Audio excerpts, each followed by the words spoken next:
Hi all, welcome to Malnad blogs Kannada.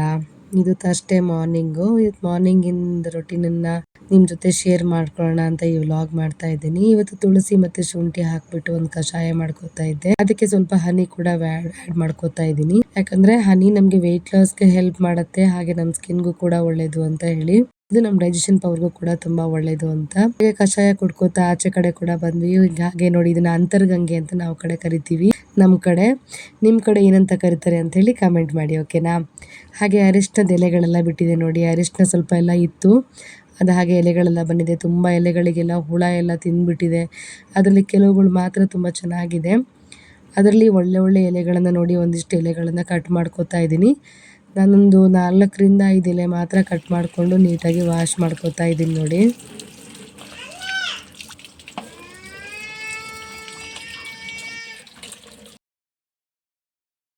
ಈ ಅರಿಶಿಣದ ಎಲೆ ಕಡುಬು ಅಂತ ಒಂದು ಸಾಂಪ್ರದಾಯಿಕ ಅಡುಗೆ. ಇದನ್ನು ನಮ್ಮ ಮಲೆನಾಡು ಕಡೆ ಕಂಪಲ್ಸರಿ ಎಲ್ಲರ ಮನೇಲೂ ಸಾಮಾನ್ಯವಾಗಿ ಮಾಡ್ತಾರೆ. ಇದಕ್ಕೆ ರಾತ್ರಿನೇ ಅಕ್ಕಿ ನೆನೆಸಿಟ್ಟಿದ್ದೆ. ಬೆಳಗ್ಗೆ ನೆನೆಸಿಟ್ಟಿರುವಂಥ ಅಕ್ಕಿಗೆ ಸ್ವಲ್ಪ ಬೆಲ್ಲ, 1-2 ಏಲಕ್ಕಿನ ಹಾಕಿಬಿಟ್ಟು ನುಣ್ಣಗೆ ರುಬ್ಕೊತಾ ಇದ್ದೀನಿ. ತುಂಬ ನುಣ್ಣಗೇನು ಬೇಡ, ಒಂದು ಸ್ವಲ್ಪ ರವೆ ರವೆ ಆಗಿದ್ರೂ ಕೂಡ ನಡೆಯುತ್ತೆ. ಅವಾಗ ಅದು ಈ ಒಂದು ಕನ್ಸಿಸ್ಟೆನ್ಸಿ ಬರುತ್ತೆ. ತುಂಬ ನೀರು ಆಗಬಾರ್ದು, ಹಾಗೆ ತುಂಬ ಗಟ್ಟಿನೂ ಕೂಡ ಆಗಬಾರ್ದು.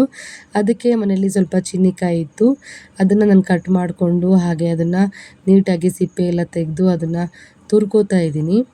ಇದು ನಮ್ಮ ಹೆಲ್ತಿಗೆ ತುಂಬಾ ಒಳ್ಳೆಯದು ಕೂಡ. ನಮ್ಮ ಅರಿಶಿಣದ ಎಲೆ ಅಂತಂದರೆ ನಾವೇನಾದರೂ ಗಾಯಗಳೆಲ್ಲ ಆದಾಗ ಅರಿಶಿಣ ಪುಡಿ ಹಾಕೋದು ಅದನ್ನೆಲ್ಲ ಮಾಡ್ತೀವಿ ಅಂದರೆ ಅದರಲ್ಲಿ ಔಷಧೀಯ ಗುಣಗಳಿರುತ್ತೆ ಅಂತಲೇ ಅರ್ಥ ಅಲ್ವಾ. ಹಾಗೆ ಅರಿಶಿಣದ ಎಲೆಯಲ್ಲೂ ಕೂಡ ಇರುತ್ತೆ. ಅದು ನಮ್ಮ ದೇಹಕ್ಕೆ ಹೋಗಬೇಕು, ಅದರಿಂದ ಏನೋ ಒಂದು ಒಳ್ಳೇದಿದ್ದೇ ಇರುತ್ತೆ ಅಲ್ವಾ. ಹಿರಿಯರು ಸುಮ್ಮನೆ ಅಂತೂ ಮಾಡಿರೋದಿಲ್ಲ ಇದನ್ನೆಲ್ಲ. ಅದಕ್ಕೆ ನಾನಿಲ್ಲಿ ಸ್ವಲ್ಪ ಡಿಫ್ರೆಂಟಾಗಿರಲಿ ಅಂತ ಚೀನಿಕಾಯಿನ ಹಾಕಿ ಚೀನಿಕಾಯಿ ಕಡುಬನ್ನ ಅರಿಶಿಣದಲ್ಲಿ ಇಟ್ಟು ಮಾಡ್ಕೋತಾ ಇದ್ದೀನಿ ನೋಡಿ. ಇದಕ್ಕೆ ನನಗೆ ಎಷ್ಟು ಬೇಕು ಅಷ್ಟು ಮಾತ್ರ ಕಟ್ ಮಾಡಿಕೊಂಡೆ, ತುಂಬ ಏನು ಬೇಡ ಅಂತ ಹೇಳಿ. ನಾನಿಲ್ಲಿ 1.5 ಲೋಟದಷ್ಟು ಅಕ್ಕಿನ ನೆನೆಸಿಟ್ಕೊಂಡಿದ್ದೆ. ಆ ಅಕ್ಕಿಗೆ ಇಷ್ಟು ಚೀನಿಕಾಯಿ ಸಾಕಾಗುತ್ತೆ. ಚೀನಿಕಾಯಿ ಕೂಡ ತುಂಬಾ ಚೆನ್ನಾಗಿತ್ತು.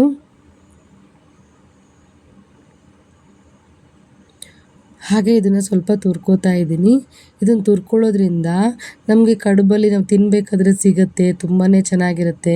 ಈ ಕಡುಬನ್ನ ನಾವು ತುಪ್ಪದ ಜೊತೆ ಹಾಕ್ಕೊಂಡು ತಿಂದ್ರಂತೂ ತುಂಬ ಮಜವಾಗಿರುತ್ತೆ ಅಂತಲೇ ಹೇಳ್ಬೋದು.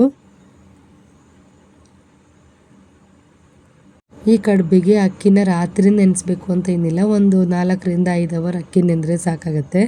ರೇಷನ್ ಅಕ್ಕಿ ಕೂಡ ಆಗಿರ್ಬೋದು ಅಥವಾ ಕೆಂಪಕ್ಕಿ ಕೂಡ ನಾವು ಅದನ್ನು ಮಾಡ್ಕೊಳ್ಬೋದು ನೆನೆಸ್ಬಿಟ್ಟು. ತುಂಬಾ ಟೇಸ್ಟಾಗಿರುತ್ತೆ ಕೂಡ. ನಾನು ಇವತ್ತಿನ ಬೆಳಗ್ಗೆ ತಿಂಡಿಗೆ ಇದನ್ನು ಮಾಡ್ಕೊಂಡಿದ್ದೆ.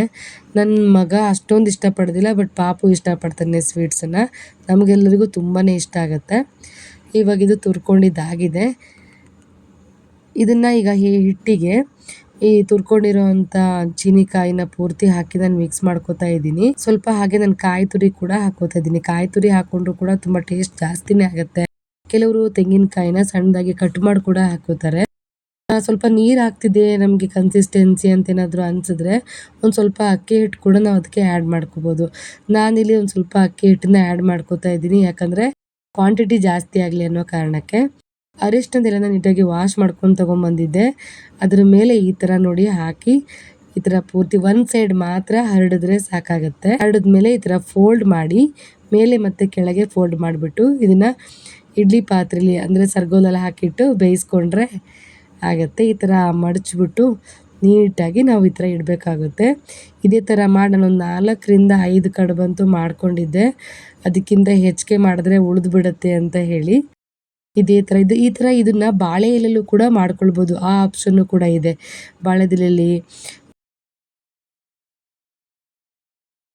ಹಲಸಿನ ಮರದ ಎಲೆ, ಆ ಎಲೆಯಲ್ಲೂ ಕೂಡ ಮಾಡ್ಕೊಳ್ತಾರೆ. ಒಬ್ಬೊಬ್ಬರು ಒಂದೊಂದು ಥರ ಮಾಡ್ತಾರೆ, ಬಟ್ ನಾನು ಇದನ್ನು ಈ ರೀತಿ ಮಾಡ್ತಾ ಇದ್ದೀನಿ. ಇದಂತೂ ಫ್ಲೇವರ್ ತುಂಬಾ ಚೆನ್ನಾಗಿರುತ್ತೆ. ಈ ಕಡುಬನ್ನ ಬೇಯಕ್ಕಿಟ್ಟಾಗ ಸ್ಮೆಲ್ ಅಂತೂ ಮನೆ ತುಂಬ ಬರ್ತಿರುತ್ತೆ ನೋಡಿ. ಅರಿಶಿಣದ ಎಲೆ ಸ್ಮೆಲ್ ಅಂತೂ ತುಂಬ ಅಲ್ಟಿಮೇಟ್ ಆಗಿರುತ್ತೆ. ಅದನ್ನು ಪದಗಳಲ್ಲಿ ಹೇಳೋಕ್ಕೆ ಆಗೋದಿಲ್ಲ. ಈ ಕಡೆ ಕಡುಬನ್ನ ಬೇಯಕ್ಕಿಟ್ಕೊಂಡು ಮಗನಿಗೆ ಸ್ನ್ಯಾಕ್ಸಿಗೆ ಅಂತ ಹೇಳಿ ದಾಳಿಂಬೆನೆಲ್ಲ ಬಿಡಿಸಿ ಒಂದು ಸ್ನ್ಯಾಕ್ಸ್ ಬಾಕ್ಸ್ ಕೂಡ ರೆಡಿ ಮಾಡಿಕೊಂಡೆ. ಅಷ್ಟರಲ್ಲಿ ಕಡುಬು ಬೆಂದಿದ್ದಾಗಿತ್ತು. ನಿಜವಾಗ್ಲೂ ಫುಲ್ ಗಮ್ಮಂತ ಇತ್ತು. ನನಗೆ ಇದನ್ನು ತೆಗೆದಾಗಂತೂ ಆವಾಗಲೇ ತಿಂದುಬಿಡ್ಬೇಕು ಅನ್ನಿಸ್ತಿತ್ತು ನೋಡಿ. ಈ ಥರ ಬಂದಿದೆ. ತುಂಬಾ ಬಿಸಿ ಇತ್ತು, ತೆಗಿಯೋಕ್ಕೆ ಕಷ್ಟ ಆಗ್ತಿತ್ತು. ಅದಕ್ಕೆ ನಾನು ಟೈಮ್ ತೊಗೊಳ್ತಾ ಇದ್ದೀನಿ. ಈ ಥರ ತಕ್ಷಣವೇ ಅದು ಬಿಟ್ಕೊಂಡ್ಬಿಡುತ್ತೆ ಎಲೆಯಿಂದ, ಅದನ್ನು ಅಂಟ್ಕೊಳ್ಳೋದು ಆ ಥರ ಎಲ್ಲ ಆಗೋದಿಲ್ಲ, ಅದು ಬೆಂದಿತ್ತು ಅಂತ ಆದರೆ. ನೋಡೋಕ್ಕೂ ಅಷ್ಟೇ ಕಲರ್ಫುಲ್ ಆಗಿರುತ್ತೆ ಆ ಬೆಲ್ಲ, ಆ ಕಾಯಿ ಮತ್ತು ನಾವು ಚೀನಿಕಾಯಿನೆಲ್ಲ ಹಾಕಿರ್ತೀವಲ್ಲ, ಸಖತ್ ಕಲರ್ಫುಲ್ ಆಗಿತ್ತು. ಅದನ್ನು ನಾವು ಮೇಲ್ಗಡೆ ತುಪ್ಪ ಹಾಕ್ಕೊಂಡು ತಿಂತಿದ್ರಂತೂ ಸೂಪರಾಗಿರುತ್ತೆ. ಇದಕ್ಕೆ ಕಾಯಿ ಹಾಲು ಕೂಡ ಮಾಡಿಕೊಂಡು ತಿನ್ನೋ ಅಂಥವ್ರು ಇರ್ತಾರೆ, ಅದು ಕೂಡ ಚೆನ್ನಾಗಿರುತ್ತೆ, ನಮಗೂ ಕೂಡ ಇಷ್ಟ. ಇದಾಗಿತ್ತು ಇವತ್ತಿನ ನನ್ನ ತಿಂಡಿ ನೋಡಿ. ಇವತ್ತು ಬೆಳಗ್ಗೆಗೆ ನನ್ನ ಮಗ ಅಷ್ಟೊಂದೇನು ಇಷ್ಟಪಡಲ್ಲ, ಬಟ್ ನಾನು ಅವನಿಗೆ ತಿನ್ನಿಸ್ದೆ. ತಿಂಡಿ ಎಲ್ಲ ತಿನ್ನಿಸ್ಬಿಟ್ಟು ಅವನಿಗೆ ಸ್ಕೂಲಿಗೆಲ್ಲ ಕಳಿಸಿ, ಆಕೆ ಪಕ್ಕದ ಮನೆ ಆಂಟಿ ಮನೆಗೆ ಹೋಗಿದ್ವಿ. ಅವ್ರ ಮನೇಲಿ ಪಾಪು ಇದ್ದಾನೆ, ಮಣಿಕಂಠ. ಅವನ್ನೆಲ್ಲ ಮಾತಾಡಿಸ್ಕೊಂಡು ನನ್ನ ಮಗ ಅಲ್ಲೊಂದು ಸ್ವಲ್ಪ ಹೊತ್ತು ಆಟ ಆಡ್ಕೋತಾ ಇದ್ದ. ಅವ್ರ ಮನೇಲಿ ಅಕ್ವೇರಿಯಮ್ ಇದೆ, ಅದರಲ್ಲಿ ತುಂಬ ಫಿಶ್ಗಳೆಲ್ಲ ಇದ್ದಾವೆ. ಆ ಫಿಶ್ ಅಂದರೆ ಅವನಿಗೆ ತುಂಬಾ ಇಷ್ಟ ಆಗುತ್ತೆ. ಅದನ್ನೆಲ್ಲ ಕರಿಯೋದು, ಅವುಗಳ ಜೊತೆಗೆ ಮಾತಾಡಿಸೋದು ಎಲ್ಲ ಮಾಡ್ಕೋತಾ ಇದ್ದ. ಹಾಗೆ ಸ್ವಲ್ಪ ಹೊತ್ತು ಅವ್ರ ಮನೆಯಲ್ಲೇ ಟೈಮ್ನ ಸ್ಪೆಂಡ್ ಮಾಡಿದ್ವಿ, ಯಾಕಂದರೆ ಅಲ್ಲಿ ಫಿಶ್ ಎಲ್ಲ ಇತ್ತಲ್ಲ, ನನ್ನ ಮಗ ತುಂಬ ಖುಷಿ ಪಡ್ತಾನೆ ಅಂತ. ಹಾಗೆ ನಾನು ಮೀಶೋದಲ್ಲಿ ಒಂದು ಆರ್ಡ್ರ್ ಮಾಡಿದ್ದೆ, ಇವತ್ತೊಂದು ಪಾರ್ಸೆಲ್ ಕೂಡ ಬಂದಿತ್ತು, ವೇಯಿಂಗ್ ಮೆಷಿನ್ನು. ನನಗೆ ತುಂಬ ನೀಡಿತ್ತು, ನನ್ನ ವೆಯ್ಟ್ ಎಲ್ಲ ಜಾಸ್ತಿ ಆಗೋದು, ಕಡಿಮೆ ಆಗೋದು, ಆ ಥರ ವೇರಿಯೇಷನ್ಸ್ ಆಗೋದು ನಮಗೆ ಗೊತ್ತಾಗಲ್ಲ ಅಂಥೇಳಿ ಇದೊಂದು ಆರ್ಡ್ರ್ ಮಾಡ್ಕೊಂಡಿದ್ದೆ. ಬಟ್ ತುಂಬಾ ಚೆನ್ನಾಗಿತ್ತು. ನಾನು ಚೆಕ್ ಕೂಡ ಮಾಡಿ ನೋಡಿದೆ, ಶೆಲ್ಲೆಲ್ಲ ಹಾಕಿಬಿಟ್ಟು ತುಂಬ ಚೆನ್ನಾಗಿದೆ. ಐ ಹೋಪ್ ಈ ವಿಡಿಯೋ ನಿಮಗೆಲ್ಲರಿಗೂ ಇಷ್ಟ ಆಗಿದೆ ಅಂತ ಅಂದ್ಕೊತೀನಿ. ಹಾಗೆ ಇದೇ ಥರ ನನಗೆ ಸಪೋರ್ಟ್ ಮಾಡ್ತಾಯಿರಿ. Thanks for watching. Subscribe my channel. Thank you.